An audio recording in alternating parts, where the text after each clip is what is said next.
In 2010, Korea Medical brought a device which comprised two novel electrocautery properties. My first experience was absolutely fantastic, trying to understand, first of all, the benefit that this energy will bring to the patients. The first modality is cut using bipolar energy. You have to be very accurate, cut 1 millimeter above the muscle layer. The second modality is the microwave coagulation. Using the same area of the speedboat, coagulate, pre-coagulate, and control every active bleeding. We have managed to add 360 rotation to the device that gives a dynamic endoscopic submucosal dissection, which gives also the confidence to keep going. The stability has been provided by the incorporation of a metallic hull. The metallic hull is on the bottom of the device, which actually insulates the device from the muscle bed. So you can have protection from one side and stability on the other side. A needle which is coming out through the device can boost your submucosal plane and you can keep going. So there's no need for any change of instruments. These cancerous lesions are sizing more than 20 millimeters.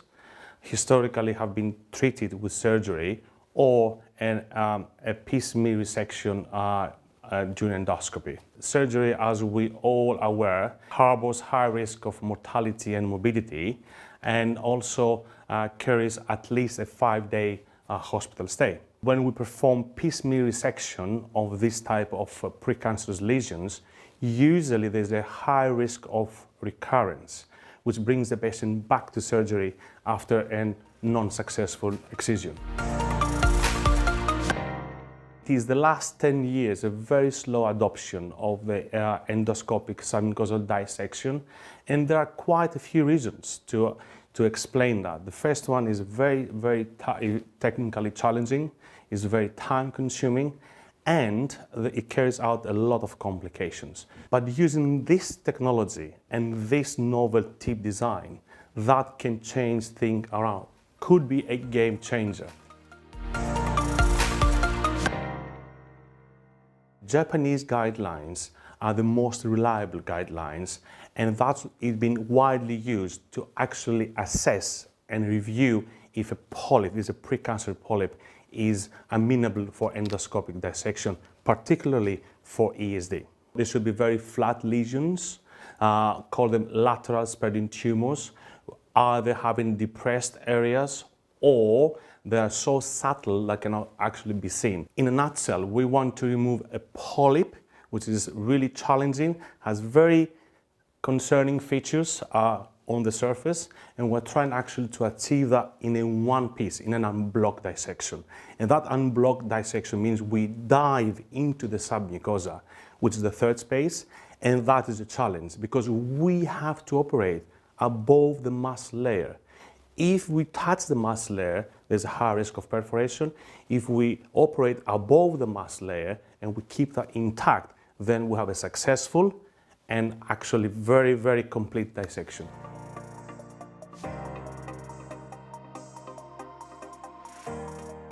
We got patients referred for surgery for precancerous lesions, which was not appropriate because you put the patient on a risk for infection, leakage, thrombosis, and all these peri-surgical procedures and complications. And we managed to defer the patients from the piecemeal resection to the unblocked resection. So the pool of patients that we refer for endoscopic submucosal dissection, they're coming from both ways. The fundamental thing to do is to create a new complex polyp service. That complex polyp service gave us the allowance, or gave us the freedom to discuss all the cases with the surgeons alongside and with very senior colleagues, with pathologists, with radiologists, and we realized that these patients, there was a delay to their pathway. So these patients were bridging, and that just to defer a patient from a surgery or a piecemeal resection with repeated procedures to go to the pathway of ESD with minimal complications and very quick turnover, that was the right thing to do for our patients.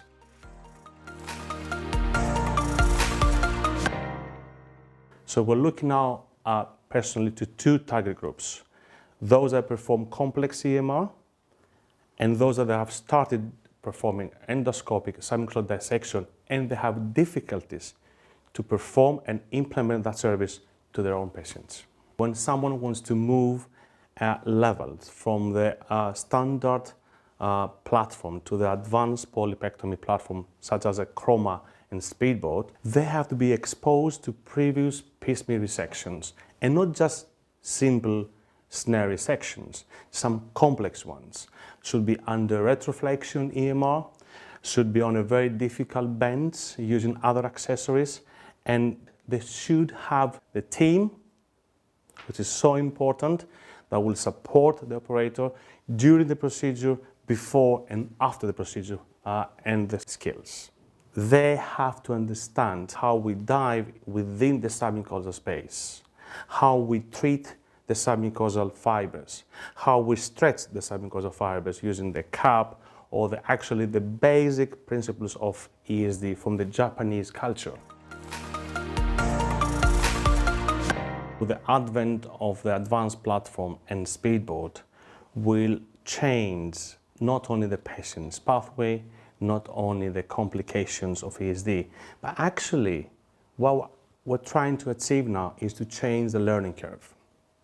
That's why I really a believer in intense training over the weekend or so, followed by mentoring, which is, I think, it is fundamental to disseminate the training model on animals to humans under supervision, and then see if that operator is a successful or future user of Speedboat